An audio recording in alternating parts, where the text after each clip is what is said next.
Les ours polaires sont noirs. J'ai bien dit noirs. Je vous explique. Toutes les images que vous avez vues d'ours polaires vous les montrent tout blancs au milieu de leur environnement tout blanc. Et ils sont même appelés ours des glaces ou ours blancs par certaines cultures. Mais la vérité est tout autre. Et tout commence dès leur naissance avec ces mignons futurs distributeurs d'homicides volontaires que sont les bébés ours polaires qui naissent nuls, c'est-à-dire aveugles et sans dents, avec leur peau rose sous un très court pelage blanc. Enfin, c'est faux. Leur pelage n'est pas blanc, il est translucide et il n'apparaît blanc que parce qu'il reflète la lumière visible et donc nous apparaît blanc. En gros, c'est comme une paroi de verre qui réfléchit la lumière du soleil. Et ce pelage est parfait pour se camoufler dans son environnement. Ensuite, vers 3-4 mois, quand maman a trop les crocs et veut dévorer du phoque, elle et le petit sortent de leur tanière et la peau du petit passe du rose au noir. D'ailleurs, vous l'avez toujours vu cette couleur noire, car on peut l'apercevoir sur leur museau, leurs lèvres et leurs pattes d'ours. Aucun ours albinos n'a d'ailleurs été observé dans la nature, car la couleur noire de leur peau semble importante à leur survie, puisqu'ils vivent là où on se gèle de ouf dans le cercle arctique. Et la peau noire absorbe plus efficacement la chaleur provenant du soleil. Et il en faut de la chaleur pour ne pas crever dans cet environnement hostile. Ensuite, le noir de leur peau, ou mieux dit, la plus grande concentration de pigments sombres appelés mélanine, est également une formidable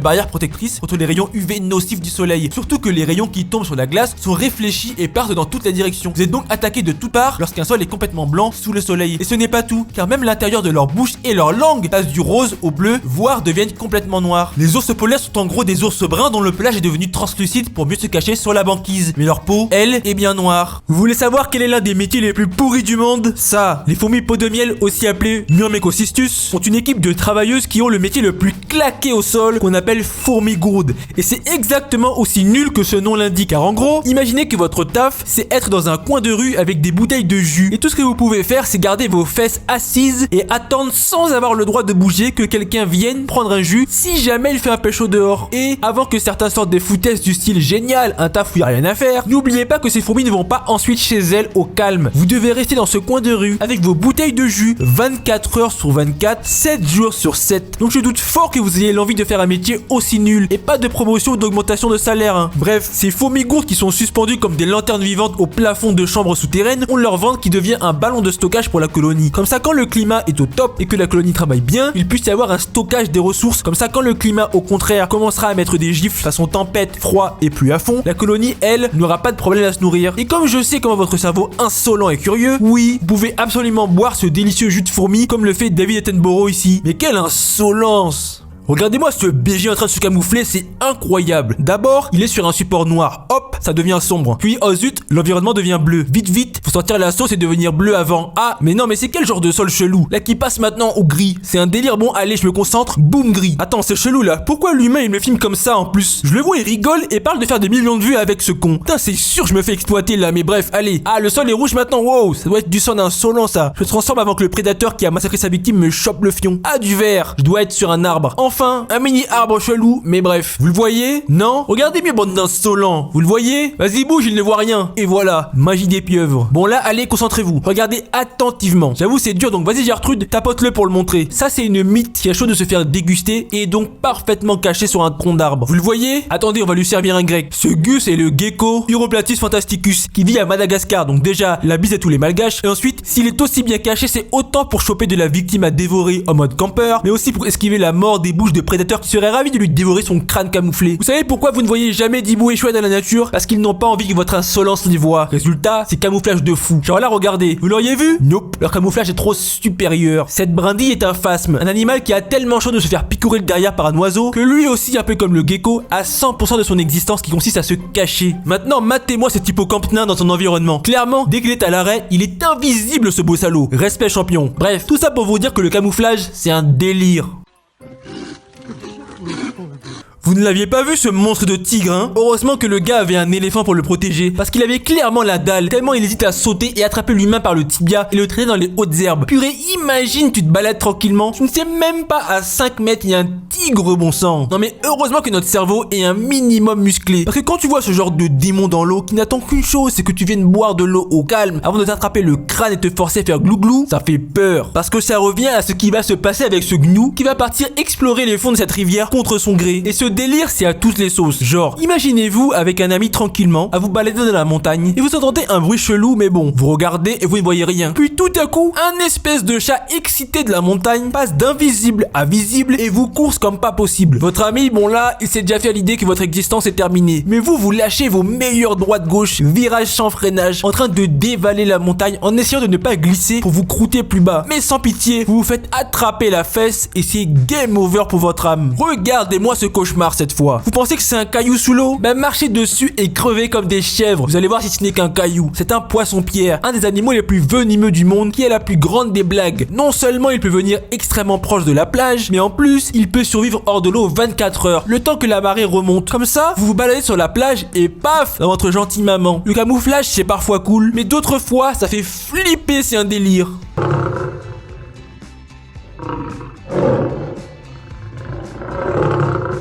Vous aussi ça vous fait flipper? Non mais le monstre il sort des ténèbres avec un rugissement qui sort des enfers à un point que j'ai envie de me pisser dessus. Vous imaginez être la nuit dans la jungle, il y a des siècles ou des millénaires, et vous entendez ça, sauf qu'il n'y a ni lumière ni voiture pour vous protéger. Oh là là le cauchemar. Et en fait tout faisait peur. Tu m'étonnes qu'avant on pensait qu'il y avait des démons dans la forêt. Écoutez-moi ça. Vous vous caillez les miches, vous êtes en train de couper du bois pour chauffer votre baraque, et vous entendez une meute qui a faim. Et alors que vous vous dites que c'est le moment de rentrer avant de vous faire dévorer, vous vous rendez compte que le cri des loups est entre vous et votre maison. Vous faites quoi? Vous allez où? N'essayez pas d'aller chez votre cousine Germaine, c'est à 10 km, il y a 50 cm de neige, vous allez mourir. Donc vous faites quoi? N'oublions pas bien sûr le roi de la savane, qui sait de loin vous faire comprendre que vous avez l'air appétissant et qu'il vous a grillé avec votre camouflage raté au milieu de la savane. Certains vont me dire oui, mais ce ne sont peut-être pas des cris méchants, ah ouais, et là ce n'est pas un cri qui veut dire je vais te mettre 2 crocs dans la nuque dans les 10 secondes qui viennent si tu continues de faire le malin, ça? Hein? Le pire c'est que même si ce n'est pas un gros prédateur, vous faites quand même dessus. Déjà avec les vrais démons diables de Tasmanie qui ont fait se pisser dessus tout humain qui dormait dans leur territoire. Et perso, j'arrive en Australie, j'entends ça. Le lendemain, je suis sur le bateau, je me casse d'ici. C'est quoi ces balivernes? C'est des malades ou quoi? Moi, je reste pas ici. Et quoi de mieux pour finir que le cri façon arme de guerre du bec en sabot du Nil, qui peut faire croire à presque tous les humains de la planète que des gens complètement tarés sont en train de canarder tout ce qui bouge à quelques pas de là où ils sont. La nature est belle, mais la nature distribue aussi des crises cardiaques à volonté. Cet oiseau utilise le feu pour chasser et engloutir des victimes pris dans la panique. Le marabout d'Afrique est un grand oiseau charognard d'1,50 m de haut qui a le crâne rouge vif et sans poils pour éviter que du sang et des restes soient coincés dans sa chevelure lorsqu'il fout sa tête dans des corps d'animaux déjà au paradis pour festoyer de leurs entrailles. Une de ses techniques de chasse les plus folles est qu'il a compris avec le temps que qui dit feu dit panique. Et qui dit panique dit repas gratuit sans se fatiguer. Du coup il est capable d'utiliser le feu en suivant les incendies de brousse et en profitant de l'opportunité pour dévorer tous les animaux qui essayent de fuir pour ne pas se faire carboniser, mais qui du coup finissent dans le ventre de cet escroc au QI élevé. Cet oiseau se nourrit principalement de charognes et de restes, mais en vrai, il bouffe tout ce qu'il peut avaler. Des oiseaux style pigeons, des bébés pélicans vivants et même des flamants roses sans la moindre pitié, mais aussi des reptiles comme des jeunes crocodiles et autres serpents, histoire d'avoir un régime bien varié et équilibré. D'ailleurs, bien qu'il soit connu pour manger des trucs dégueux en décomposition, il a quand même ses manières de princesse et parfois lave sa nourriture dans de l'eau pour enlever la terre, parce que décomposition ok, mais pas sali avec de la terre quand même. Et ça en devient même insolent car les marabouts sont devenus dans certains endroits dépendants des déchets humains avec des centaines qui traînent autour des décharges africaines et qui mangent même des chaussures et des bouts de métal quand d'autres vont carrément mendier de la nourriture directement auprès des humains. Sauf que si l'humain ne leur donne rien, les marabouts s'énervent et commencent à attaquer l'humain pour le punir d'être un crevard.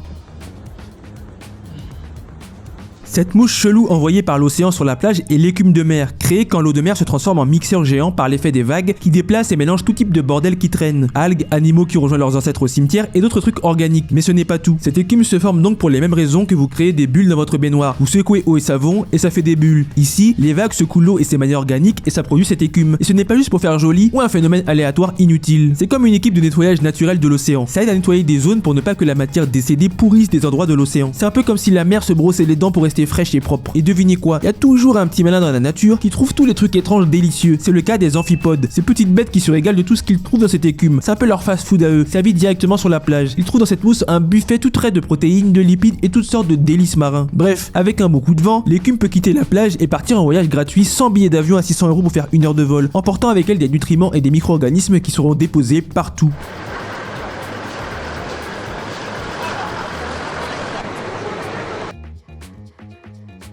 Allez, cassez-vous les minous, je vais vous gifler pour rien. Saviez-vous que les éléphants communiquent avec leurs grosses pattes, non pas en mettant des coups de pied aux insolents pour leur apprendre les bonnes manières, mais avec les vibrations qu'ils émettent qui se propagent le long du sol. Ils produisent 2 types d'ondes sonores, les ondes de haute fréquence quand il faut gueuler dans la savane pour que votre pote sache que vous adorez la blague qu'il vient de vous faire, et les ondes de basse fréquence qui sont l'équivalent de tapoter le sol pour envoyer des vibrations, et comme vous êtes balèze avec vos 6 tonnes de muscles, ces vibrations peuvent parcourir presque 10 km. Vous imaginez être à 10 km d'un ami dans la rue et lui dire « Nya, t'es moche ». Pour capter ces ondes basses, ils ne tendent pas l'oreille mais le pied au sol, comme si vous vous pouviez entendre parfaitement la dispute des voisins en posant fermement vos pieds sur le parquet. Chez les éléphants, sentir et entendre, c'est comme distinguer entre le murmure de la brise de vent et le frémissement des feuilles. Les deux sont des caresses de l'air, racontant des histoires différentes à ceux qui savent écouter. Je me sens plus, je lâche des freestyles poétiques. Et entendre par l'air ou le sol donne des réponses différentes. Par exemple, si vous envoyez un message de danger à un éléphant par l'air, il va considérer qu'un lion est dans les parages et qu'il faut être prêt à le démolir. Alors que si vous lui envoyez ce même message par les vibrations du sol, il se dira simplement qu'il y a un truc louche dans le coin, mais pas de quoi se mettre en position de combat tout de suite. Je vous laisse avec ça, la photo d'un pied d'éléphant, remarquablement similaire au pied d'un humain dans une chaussure à talons.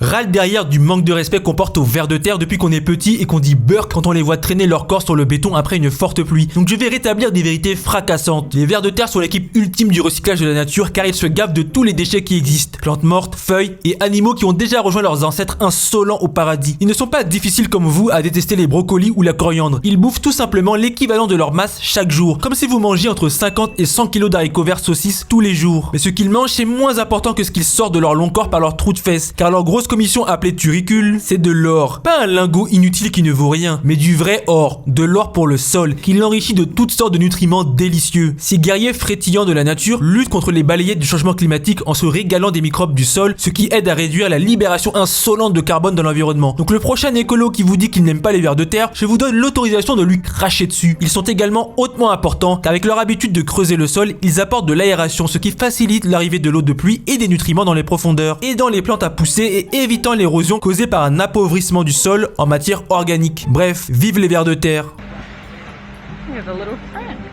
J'ai l'impression que les requins qui encerclent le croco sont du genre bah alors, tu t'es trompé de quartier Michel. Et que Michel le croco leur répond le premier fils de pieuvre qui fait le malin je le transforme en foie gras. Aujourd'hui je vous offre une compile d'insolence requin versus croco et alligator. Et on commence par ça. On a un alligator qui se baigne tranquillement. Il n'embête personne mais il sent qu'il y a une yuku. Car des humains qui le filment ça a l'air louche. Et je ne sais pas si vous voyez bien mais il y a un requin, certainement un bulldog, qui lui tourne autour et la paf, un coup dedans. Mais le requin se dit oula c'est quel genre d'écaille mystique ça, et abandonne immédiatement car pour lui c'est dégueulasse. Et à l'inverse, quand un croco a bien faim, paf. Heureusement pour le requin que ce croco était jeune, car sinon le requin ne pourrait tout simplement pas s'enfuir et aurait sorti son dernier glouglou avant de trépasser. Mais bon, la plupart du temps quand même, quand un crocodile comme ce croco marin est dans l'eau, probablement en train de repenser à son amour d'enfance et qu'un requin bulldog lui fusse dessus, car il a de la victime à déchiqueter en Australie, croco et requin passent l'un à côté de l'autre sans se faire yesh mutuellement.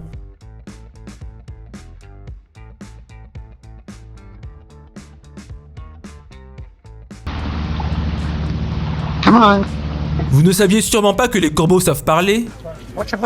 Mais c'est le cas. À Skip, ils peuvent même apprendre plus de mots que les perroquets, ces insolents. Je dis insolent, car au début, ce corbeau va faire plaisir à sa maîtresse tranquille et lui faire avoir 35 millions de vues sur YouTube, easy. Ça se demandait pourquoi j'ai pas un corbeau au lieu de faire des recherches, mais bref. Mischief, can you say hello? Hello. Les corbeaux sont extrêmement musclés du cerveau, alors c'est sûr et certain qu'ils comprennent vite qu'ils peuvent gratter de la nourriture easy en répétant des mots pour faire plaisir à leur humaine. Can you say hi? Hi. Vous avez vu comment cet escroc fixe la main gauche de sa maîtresse? Il n'est pas là pour blaguer, mais parce qu'il a faim, il veut ses bonbons, c'est incroyable. Sauf que les corbeaux font partie des pires insolents de la planète, et quand ils le montrent, ça donne ça. Can you say hello? Ça c'est gratuit, c'est juste pour que la vidéo soit ratée et lui foutre le seum. Hello. Bon allez, on se reprend, fais pas le gamin. Hi. Ok, maintenant finis en beauté sans sortir de carottes s'il te plaît. Hello. Hi. Hi. Hello. Hi. Hi. Mais quelle insolence! Je me suis fait balayer dans ma vidéo sur les raies car je n'ai pas parlé des raies mantas. Alors, les raies mantas passent leur temps à manger, vomir et yesh, car ce sont des animaux qui ne peuvent pas s'arrêter de nager pour que l'eau puisse passer dans leurs branchies et leur apporter de l'oxygène. Et comme elles sont immenses avec certaines pouvant faire jusqu'à 7 mètres de large, c'est-à-dire presque un putain de bus de 8 mètres, elles doivent manger en permanence. Et comme elles n'ont pas que ça à faire, elles chient en même temps. Mais comme elles bouffent H24, souvent les raies se coincent dans leurs branchies. Du coup, elles lâchent un genre de vomi pour tout nettoyer. Et hop, on continue le cycle qui leur permet d'ingurgiter près de 150 kg de plancton par semaine. Ça fait un paquet de ces créatures minuscules. Ensuite, les raies mantas peuvent voler, et ce n'est pas une blague. Réalisez bien qu'une raie manta peut peser 1350 kg. Alors imaginez la puissance qu'il faut sortir pour s'extirper de l'eau et voler au calme. Bref, personne ne sait pourquoi elles font ça, car clairement elles ne vont pas assez haut pour choper le fion d'un oiseau. Certains pensent que c'est pour la séduction, d'autres que ça sert de stratégie pour se nourrir, ou encore pour se débarrasser de parasites insolents accrochés au corps de la raie. Un corps qui commence par être un burrito complètement replié sur lui-même à l'intérieur de maman, vu qu'évidemment ils n'ont pas la place pour s'étendre tellement ils sont massifs. Et en parlant de mioche, sachez Sachez qu'une raie manta peut facilement avaler un bébé humain vu leur énorme bouche éternellement insatisfaite. Mais heureusement, elles sont intelligentes et vraiment pacifiques, donc elles ne vous feront jamais aucun mal. Et ne lui en faites pas non plus, car interdiction de les toucher vu qu'elles ont une fine barrière protectrice le long de leur peau extrêmement fragile qui se brise au moindre toucher, y compris un toucher humain plein d'insolence. Regardez-moi ce BG. L'iguane marin des Galapagos est un iguane qui a décidé qu'être bloqué sur la terre ferme c'était pour les losers et que les vrais gens ils se tirent faire trempette dans l'eau de mer. Et je suis bien d'accord. Quel intérêt de vivre sur une île comme les Galapagos si on ne peut pas profiter d'un bon bain pour se détendre? Il plonge dans la mer pour déguster des délicieuses algues qui constituent presque l'intégralité de son régime. Les mâles, musclés et audacieux, plongent pour trouver cette nourriture, tandis que les femelles et les plus petits mâles, plus prudents, se contentent de grignoter dans la zone intertidale pendant la marée basse. Ces iguanes vivent en colonie sur les rivages rocheux. Ils aiment se toucher la nouille au soleil après avoir bravé les eaux froides. Les premiers visiteurs des Galapagos les ont trouvés laids et répugnants. James Colnett, un capitaine de la Royal Navy, a même déclaré en 1798 qu'ils étaient tellement hideux que personne à bord n'avait voulu les manger. Charles Darwin, lors de sa visite en 1835, les a décrits comme des démons de l'obscurité, ce qui, avouons-le, est un peu cool comme surnom. C'est quand même une belle bande d'insolents tout ça. Peut-être que pour un iguane marin, eux aussi étaient moches, mais les iguanes, eux, on ne les a pas entendus se moquer. Leur coloration varie selon la saison. Les mâles deviennent plus brillants lors de la période de reproduction, comme d'hab pour attirer les plus belles femelles. Non, je déconne, pour attirer n'importe quelle femelle. Ils sont chiens de ouf. Pour la reproduction